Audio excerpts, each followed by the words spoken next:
Les tablettes et les téléphones prennent beaucoup de place dans notre vie, bien qu'on ait tendance à les démoniser parce que nos enfants y passent beaucoup de temps. Ces technologies nous proposent aussi des applications fort intéressantes pour faciliter le quotidien de jeunes qui vivent avec un handicap intellectuel. Et j'en parle avec Isabelle Simonato, qui est doctorante en psychoéducation à l'Université du Québec de Trois-Rivières. Bonjour Isabelle. Bonjour Guylaine. Bien, re-bienvenue parce que ce n'est pas ta première visite à l'émission. Non, en effet. Alors, tu vas nous apprendre encore plein de choses parce que moi, ce n'est pas ma spécialité, ces technologies-là. Alors, sur nos téléphones et tablettes, on a une foule de réglages d'accessibilité qui peuvent faciliter le quotidien. Est-ce que tu peux nous en parler? Oui, dans le fond, pour les personnes qui présentent une déficience intellectuelle, il y en a parmi elles qui vont présenter des difficultés en lecture ou écriture. Par exemple, pour celles qui ont des difficultés dans l'écriture, on va avoir deux fonctions qui peuvent être intéressantes. Donc, la première, c'est la fonction prédiction. Quand on rédige notre texte, en écrivant les premières lettres du mot, il va y avoir des prédictions de mots potentiels qu'on aimerait écrire.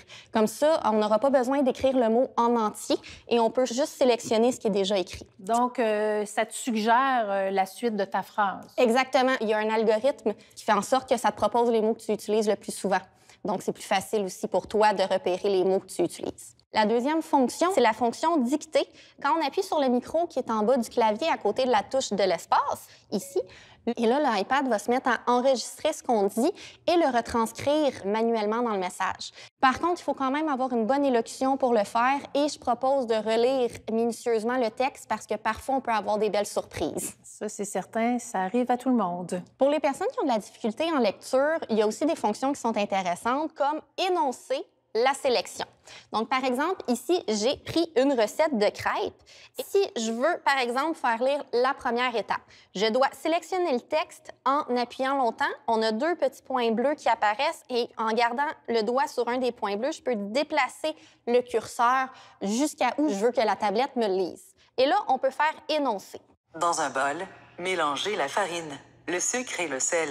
Ajoutez les œufs. 125 millilitres. Donc, comme on voit, le iPad énonce le texte qu'on a surligné et on voit aussi qu'au fur et à mesure que les mots sont dits, ils sont surlignés en bleu. On peut aussi faire une pause dans notre lecture de texte, ce qui est super pratique. Aussi, ce qu'on peut faire, on peut grossir la taille du texte sur l'iPad, ce qui va faciliter la lecture, puis ce qui peut être aussi pratique, pas juste pour les personnes qui présentent une déficience intellectuelle, mais pour les personnes qui présentent un handicap visuel. Isabelle, tu as des applications à nous présenter. Oui, j'en ai deux aujourd'hui à te présenter. La première, c'est Bring It, liste de courses. Ça permet de te faire la liste d'épicerie ou ta liste de produits ménagers ou ta liste de choses à aller acheter à la pharmacie. Donc, par exemple, pour l'alimentation, on va avoir fruits et légumes. Ici, on a pain et pâtisserie, produits laitiers. Si j'appuie sur un, on va avoir la totalité des éléments qui sont présentés. Il y a un pictogramme qui est associé à chacun des éléments. Et quand tu appuies sur l'item que tu veux, par exemple, moi, je veux ici une aubergine, on voit dans le bas qu'il y a des choix qui apparaissent. Par exemple, si j'en ai besoin de 3, bien, j'appuie sur 3. Et là, mon aubergine se retrouve dans ma liste d'épicerie. Une fois à l'épicerie, je regarde ma liste qui est en rouge et lorsque j'ai, par exemple, pris ma baguette de pain et dans mon panier, j'appuie dessus et elle disparaît de ma liste. Donc, c'est vraiment facile visuellement de s'y repérer. Et l'application propose aussi des inspirations, des recettes et on peut aussi intégrer nos propres recettes. Donc, par exemple, moi, j'ai intégré la recette de crêpes. J'ai mon lien ici que si j'appuie dessus, je vais sur le site web de la recette de crêpes. Et quand j'appuie sur la recette, ça me donne les ingrédients dont j'ai besoin. Donc, en appuyant sur mes ingrédients, ils vont se rajouter automatiquement à ma liste d'épicerie. Isabelle, tu as une deuxième application à nous proposer? Oui, toujours dans le même domaine, soit l'alimentation.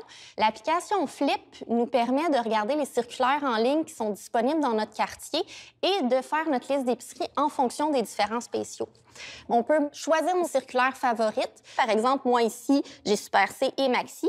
En appuyant sur l'une d'entre elles, on a accès à la circulaire en entier. Et supposons que moi, comme ici, j'aimerais avoir le fromage car il est en spécial. En appuyant dessus, on voit qu'il est enregistré dans ma liste d'épicerie. Une fois que j'ai choisi tous les éléments que je voulais dans ma circulaire, il se retrouve dans ma liste d'épicerie et le nombre d'éléments s'y retrouve. Comme par exemple, moi, on voit que dans ma liste, on en a 12. Donc, en appuyant sur le carré avec un crochet à l'intérieur, on se retrouve dans ma liste d'épicerie que j'ai créée.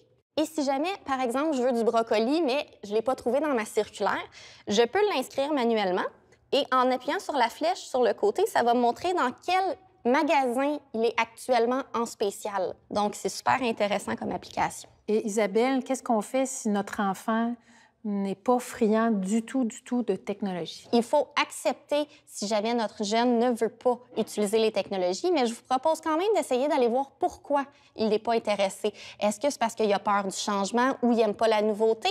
Qu'est-ce qui le dérange dans l'utilisation des technologies?